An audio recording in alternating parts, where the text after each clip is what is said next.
जिनेन्द्र वन्दितु सर्वसिद्धे ध्रुवममल मनोवमं गतिं पते वोच्छामि समय पाहुड मेणमो सुद केवली भणिदम।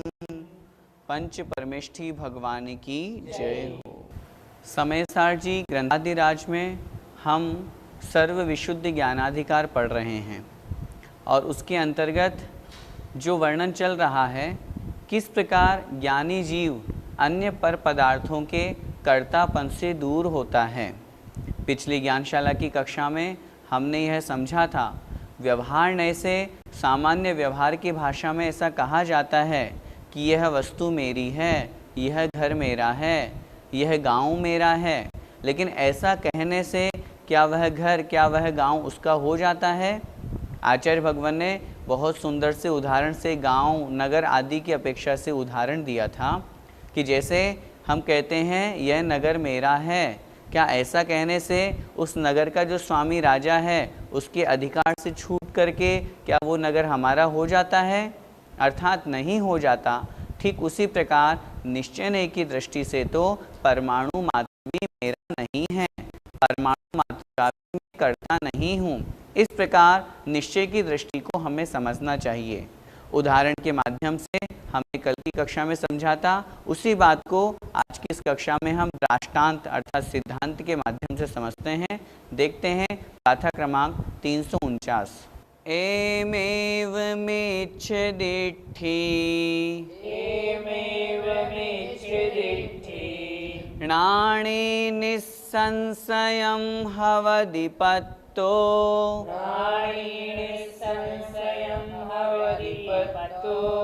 जो परदवं मम इति जानन्तो अप्ययं कुणदि। बोलिए एमेव मेच्छदिट्ठी णाणे निस्संशयं हवदिपत्तो जो परदवं मम इति ज्ञानन्तो अप्ययं कुणदि। एमेव मेच्छदिट्ठी णाणे निस्संशयं हवदिपत्तो जो परदवं मम इति जानन्तो अप्ययं कुणदि। आइए गाथा का अर्थ देखते हैं। एमेव मिच्छदिट्ठी, एमेव इस प्रकार, मिच्छदिट्ठी मिथ्या दृष्टि पने को, णाणी अर्थात ज्ञानी जीव, निस्संशयम निस्संदेह अर्थात निश्चित रूप से, हवदिपत्तो प्राप्त हो जाता है। क्या मतलब? जो पिछली कक्षा में हमने समझा था, पिछली दो गाथाओं में आचार्य भगवान ने कहा था, यदि कोई व्यक्ति, कोई ज्ञानी जीव यदि अन्य पर पदार्थ को अपना कर्ता मानता है, यह गांव मेरा है। कोई ज्ञानी मुनि महाराज हैं, वे बोलते हैं यह पीछी कमंडल मेरा है, निश्चय नहीं की दृष्टि से वह गलत है। और इसीलिए यहाँ पर अध्यात्म शास्त्र हम पढ़ रहे हैं और यहाँ शुद्धोपयोग में लीन जो मुनि महाराज हैं उन्हें ही ज्ञानी कहा है, उन्हें ही वास्तविक सम्यक दृष्टि कहा है। उनसे जो च्युत हो गए हैं उन ज्ञानी को भी यहाँ पर मिथ्या दृष्टि की उपमा में दे दिया। इसीलिए आचार्य भगवान यहाँ कह रहे हैं एमेव इस प्रकार की कर्तृत्वपने की जो बुद्धि है, इन जीव आदि को मैंने बनाया, इनका कर्ता मैं हूँ। इस प्रकार णाणी अर्थात ज्ञानी जीव निस्संशयम निश्चित रूप से, निस्संदेह है, क्या हो जाता है? मिथ्या दिट्ठी हवदी, मिथ्या दृष्टिपने को प्राप्त हो जाता है। कौन हो जाता है? जो परदवम मम इति, जो मतलब जो जीव, परदवम पर द्रव्य को, मम इति मेरा है। इति मतलब इस प्रकार, जानंतो जानता हुआ, अपयम कुणदि निज रूप आत्मस्वरूप, कुणदि मतलब करता है। जो परद्रव्य को मेरा है इस प्रकार मानता हुआ, जानता हुआ, उनको निज रूप करता है, अर्थात उनका कर्ता अपने आप को मानता है, वह जो ज्ञानी जीव है वह भी मिथ्या दृष्टि पने को प्राप्त हो जाता है।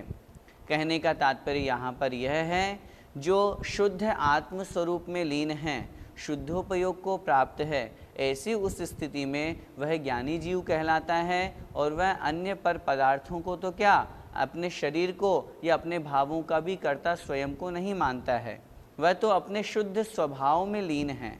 लेकिन जब वही जीव यदि अज्ञान अवस्था को प्राप्त होता है और पर द्रव्य का कर्ता अपने आप को मानता है, जैसे अन्य संप्रदाय में इस सृष्टि का कर्ता विष्णु को माना है या किन्हीं भगवान को माना है, ईश्वरवाद को, कर्तृत्व को माना है, सृष्टि को रचने वाला कोई ईश्वर है, तो फिर आचार्य भगवान अगली गाथा में यही कहेंगे, फिर उनमें और हम में अंतर क्या रह जाएगा। हम भी अन्य पर द्रव्यों का कर्ता अपने आप को मानते हैं, उन्होंने भी ऐसा ही माना है, सृष्टि का अन्य। यहाँ पर जो अन्य शास्त्रों में प्रथम गुणस्थानवर्ती मिथ्या दृष्टि जीव, जिन्हें 7 तत्वों के प्रति श्रद्धा नहीं है, सच्चे देवशास्त्र गुरु के प्रति श्रद्धा नहीं है, उन मिथ्या दृष्टि की यहाँ पर चर्चा नहीं है। यहाँ पर अध्यात्म शास्त्र, द्रव्यान योग का शास्त्र हम समय सार जी पढ़ रहे हैं, उस अपेक्षा से जो शुद्धोपयोग से च्युत हो गए, शुद्धोपयोग से हीन हो गए, उन सब मुनियों को भी यहाँ पर अज्ञानी और मिथ्या दृष्टि कहा गया है। देखिए यहाँ पर क्या कह रहे हैं आचार्य भगवान, वो जान रहा पीछे कमंडल मेरे नहीं हैं, ये शास्त्र मेरे नहीं हैं, लेकिन फिर भी वो उनको मेरा है, ये मेरे हैं ऐसा कह रहा है, तो उस पर द्रव्य को अपना बनाता है, तो उस समय वह अवश्य ही मिथ्या दृष्टि हो जाता है। और क्यों हो जाता है, क्योंकि उसे आत्मस्वरूप में लीन होना चाहिए और वो तो अन्य पर पदार्थों के चक्कर में फंसा हुआ है। इस कारण से आचार्य कुंद महाराज की समयसार जी की दृष्टि में वह मिथ्या दृष्टि कहा गया है। भैया जी, ज्ञानी जीव मिथ्या दृष्टि कैसे हो सकता है? यदि वह ज्ञानी है तो मिथ्या दृष्टि नहीं होगा, और यदि मिथ्या दृष्टि है तो ज्ञानी नहीं होगा। लेकिन ज्ञानी जीव जिस समय अन्य पर पदार्थों का कर्ता अपने आप को मान लेता है अथवा अन्य पर पदार्थों को अपना मान लेता है, ये मेरे हैं, उसी समय वह मिथ्यात्व अर्थात अज्ञान अवस्था को प्राप्त हो जाता है। जैसा कि बताया गया है, ज्ञानी से यहाँ तात्पर्य है स्वसंवेदन ज्ञान से जो संयुक्त है, आत्मज्ञान से जो सहित है, शुद्धोपयोग आत्मानुभूति वीतराग सम्यक दर्शन ज्ञान चारित्र से जो सहित है, ऐसे उस जीव को यहाँ पर ज्ञानी कहा गया है। और जब वह उस ज्ञान अवस्था को अथवा शुद्धोपयोग रूप अवस्था को छोड़ करके शुभोपयोग में आ जाते हैं, अर्थात अन्य परद्रव्यों में अपनत्व की बुद्धि रखते हैं, ममत्व की बुद्धि रखते हैं, तब उस स्थिति में वे ज्ञानी जीव भी मिथ्या दृष्टि कहे जाते हैं। भैया जी, ज्ञानी जीव परद्रव्य को अपना कैसे कह सकता है? यही तो बात यहाँ पर बताई जा रही है। यदि वह ज्ञानी जीव है तो परद्रव्य को अपना नहीं कहेगा, लेकिन यदि उसके विकल्प हो गया, चूँकि अज्ञान अवस्था में जब तक वह शुद्धोपयोग को प्राप्त नहीं हुआ है, व्यवहार की भाषा में वह कहता है ये पीछी कमंडल मेरे हैं, ये शास्त्र मेरे हैं, इस प्रकार की भावना वो रखता है। लेकिन उस अवस्था में आचार्य कुंद महाराज उसे अज्ञानी कहते हैं। और अज्ञानी क्यों कहते हैं? क्योंकि वो आत्मज्ञान अर्थात स्वसंवेदन ज्ञान अर्थात शुद्धोपयोग में लीन नहीं हुआ। वास्तविकता में निश्चय की दृष्टि से देखा जाए तो वे पिछी कमंडल भी उनके नहीं हैं, वे शास्त्र भी उनके नहीं हैं, अन्य पदार्थ मेरे नहीं हैं। इस तरह की भावना और धारणा जहाँ होती है वही ज्ञानी अवस्था बनती है। और इसीलिए ज्ञानी पर द्रव्य को अपना नहीं मानता, और यदि वो अपना मानता है, उनके प्रति ममत्व बुद्धि रखता है, तो फिर वो ज्ञानी नहीं रहता, अज्ञानी बन जाता है। भैया जी, व्यवहार में तो पिछी आदि को अपना कहते ही हैं, तो इसमें क्या दोष है? व्यवहार की दृष्टि में पिछी आदि को अपना कहने में कोई आपत्ति नहीं है। यदि व्यवहार में नहीं कहेंगे तो फिर जब विहार करेंगे चलेंगे तो फिर किसकी पिछी उठाएंगे? कहेंगे तो सही मुनि महाराज मेरी पिछी कहाँ गई, उसमें दोष नहीं है। अन्य शास्त्रों की अपेक्षा से मिथ्या दृष्टि की बात अलग है। समय सार जी महान ग्रंथादिराज अध्यात्म शास्त्र की अपेक्षा से मिथ्या दृष्टि की बात अलग है। यहाँ पर जो चर्चा चल रही है, आचार्य कुंद स्वामी महाराज समय जी महान ग्रंथादिराज जो लिख रहे हैं उस अपेक्षा से चर्चा कर रहे हैं और वे कह रहे हैं शुद्धोपयोग में जो लीन है ऐसे मुनि महाराज पिछी आदि को भी अपना नहीं कहते, उनमें भी ममत्व भाव नहीं रखते, क्योंकि वे उत्कृष्ट दशा को प्राप्त हो गए। ऐसी स्थिति में उन्हें परद्रव्यों के प्रति कोई विकल्प नहीं होता, वे तो निर्विकल्प अवस्था को प्राप्त हो गए हैं। इसलिए उन शुद्धोपयोगी मुनि महाराज की अपेक्षा से वे पिछी कमंडल या यूं कहें निश्चय की दृष्टि से वे उन पर वस्तुओं को अपना नहीं मानते, लेकिन व्यवहार की दृष्टि से मानने में आपत्ति नहीं है। व्यवहार को अगर नहीं मानेंगे तो फिर संसार कैसे चलेगा? जैसे हम अगर हमारा घर है ऐसा नहीं कहेंगे तो क्या हम किसी भी घर में चले जाएंगे? यदि हम ऐसा मानेंगे तो जो भरत चक्रवर्ती है उनसे कहा जाए आपकी कितनी रानियां हैं, वो बोलेंगे 96,000 रानियां। क्यों? जीव के तो कुछ भी नहीं होता। फिर उनको सम्यक दृष्टि कहा है कि नहीं कहा? कहा है। यहाँ उस सम्यक दृष्टि की बात नहीं है जो चतुर्थ गुणस्थान वर्ती है, यहाँ वीतराग सम्यक दृष्टि की बात है। समयसार जी की अपेक्षा से बात है जो आत्म स्वरूप में लीन हैं उनको वास्तविक सम्यक दृष्टि माना है। उनके अलावा जो शेष हैं, जो शुभोपयोगी मुनि महाराज हैं, उनको भी यहाँ पर अज्ञानी और मिथ्या दृष्टि माना है। इस प्रकार की धारणा हमें बनानी चाहिए। आइए पद्यानुवाद देखें। है काय भिन्न पर जानत भी अमानी, शुद्धोपयोग तज के यदि काश ज्ञानी, मानी मदीय तन है इस भांति बोले, मिथ्यात्व पानियम से भव बीच डोले। पद्यानुवाद में अमानी शब्द, अमानी अर्थात नहीं मानता हुआ, काय अर्थात शरीर आदि भिन्न हैं पर इनको नहीं मानता हुआ, शुद्धोपयोग को छोड़ करके, मानी अर्थात ऐसा मान लिया, मदीय तन है अर्थात मेरा शरीर है, इस भांति यदि वह बोलता है तो वह मिथ्या दृष्टि कहा गया है और मिथ्यात्व के कारण से वह संसार में भटकता है। इसी बात को आचार्य भगवान और अगली गाथा में स्पष्ट कर रहे हैं, जहाँ पर अन्य संप्रदाय, अन्य मत में भी अन्य पदार्थों का कर्ता उसको माना गया है।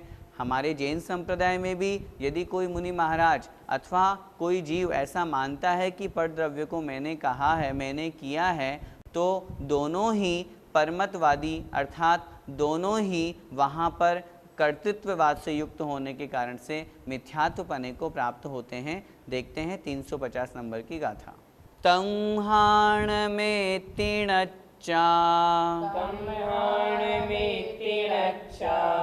दौर्णम एदान कत्ति ववसाओ,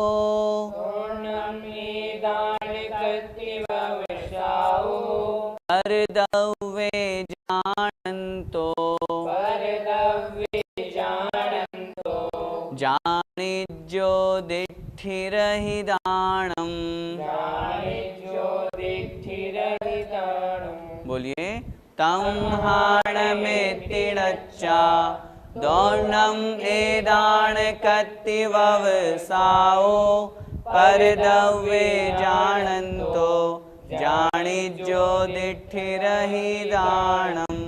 तंहाण में तिणच्चा, दौर्णम एदान कत्ति ववसाओ, परदव्ये जानन्तो, जानिज्यो दिट्ठिरहि दानम। अर्थ देखें। तमहाण में तिणच्चा, तमहा इसलिए, ण मतलब नहीं है, मैं इति मेरे, ये परद्रव्य, ये परद्रव्य मेरे नहीं हैं। नच्चा मतलब ऐसा जान करके, दौर्णम दोनों के, एदान मतलब इन, कत्ति व्यवसाओ कर्तृत्व के व्यवसाय को, दोनों के इन कर्तृत्व के व्यवसाय से तात्पर्य है जो अन्य परमत में भी ये कहा गया है कि इस सृष्टि का कर्ता अन्य व्यक्ति है, जैसा कि पिछली गाथाओं में हमने पढ़ा। और यदि जैन मुनि या जैन श्रमण में भी यदि कोई ऐसा कहता है इस पदार्थ को मैंने बनाया, इस जीव का कर्ता मैं हूँ, तो फिर दोनों में अंतर क्या रहेगा? इस प्रकार दोनों के कर्तृत्व के व्यवसाय को जानंतो णच्चा अर्थात जानता हुआ, परद्रव्य जानंतो परद्रव्य में ऐसा जानते हुए, जानिजो उसे समझो। क्या समझो? दिट्ठि रहिदाणम दृष्टि से रहित अर्थात मिथ्या दृष्टि ही। उस जीव को क्या समझो? मिथ्या दृष्टि ही समझो। क्या मतलब? यहाँ पर कहने का भाव यह है कि वो परद्रव्य मेरे नहीं हैं इस तरह का जान रहा है, लेकिन जान करके भी वह उन परद्रव्यों का कर्ता अपने आप को मान रहा है। जैसे अन्य परमत में सृष्टि का कर्ता ईश्वर को माना गया है, अन्य परमत में कहा गया है इस लोक को इन्होंने बनाया, तो उनके जो मत में इस प्रकार का कथन किया गया है। और अगर हमारे ही मत में, जैन मत में भी अगर हम ऐसा मानते हैं इस द्रव्य का कर्ता मैं हूँ, इस पदार्थ को बनाने वाला मैं हूँ, तो फिर दोनों मत में अंतर ही क्या रह जाएगा? दोनों ही इस तरह कर्तृत्ववाद से युक्त हो जाएंगे। तो इसलिए आचार्य भगवान कह रहे हैं, एक बार फिर से गाथा का अर्थ देखें। इसलिए ये परद्रव्य मेरे नहीं हैं, वह जान रहा है, इस बात को बहुत अच्छी तरह से जान रहा है, लेकिन जानने के बावजूद भी दौर्णम एदान कत्ति व्यवसाओ अर्थात कर्तृत्व के व्यवसाय को, कर्तृत्व के इस कथन को जो दोनों प्रकार का है, परद्रव्य जानंतो परद्रव्य में इस प्रकार जानता हुआ भी, जानिजो उसको क्या समझो? दिट्ठि रहिदाणम वह तो मिथ्या दृष्टि ही है। क्यों? जहाँ कर्तृत्ववाद आ जाएगा, जहाँ पे पदार्थों का कर्तापन आ जाएगा, परद्रव्य को वह अपना कर्ता मान लेगा, वहाँ पर उस जीव को मिथ्या दृष्टि ही कहा गया है। गाथा का भावार्थ देखें। इसलिए परद्रव्य मेरा नहीं हो सकता, ऐसा जानकर परद्रव्य के विषय में लौकिक जन और ज्ञानी जन अर्थात मुनि, इन दोनों के ही इस कर्तापन के व्यवसाय को जानता हुआ ज्ञानी जीव तो इसे मिथ्या दृष्टियों का ही व्यवसाय जाने। अर्थात ज्ञानी जीव ऐसा कहता है कि अगर कोई ऐसा मानता है तो ये तो मिथ्या दृष्टियों का ही कार्य है, उनका ऐसा कर्तृत्वपना मानना मिथ्या दृष्टित्वपना ही है। भैया जी, पिछली गाथाओं की जो मान्यता है, क्या वे दोनों मान्यताएं गलत हैं? पिछली गाथाओं में भी जो कहा गया है, दो मान्यताओं का वहाँ पर वर्णन किया, उनको हम संक्षेप में यहाँ समझते हैं। पहली मान्यता जो लौकिक जनों की मान्यता है, जो ईश्वर को इस सृष्टि का कर्ता मानते हैं, इस संसार को ईश्वर ने बनाया, भगवान ने बनाया। और दूसरी जो मान्यता है वो अन्य संयमी जनों की अथवा ज्ञानी जनों की है, जो ऐसा मानते हैं इस परद्रव्य का कर्ता मैं हूँ। वास्तविकता की दृष्टि में देखा जाए तो दोनों मान्यता मिथ्या है, दोनों मान्यता गलत है। क्यों?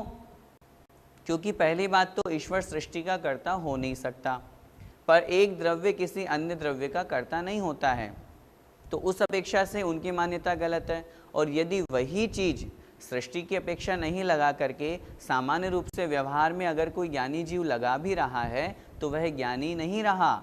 उस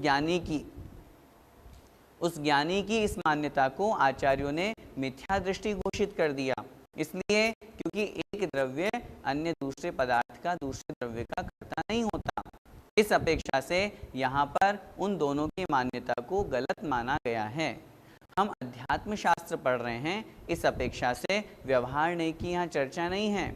मिथ्या दृष्टि दो प्रकार से, एक तो जो प्रथम गुण स्थानवर्ती है, जो अभी देवशास्त्र गुरु पर श्रद्धा नहीं करते, सात तत्वों के प्रति श्रद्धा नहीं करते, वो प्रथम गुण स्थानवर्ती मिथ्या दृष्टि।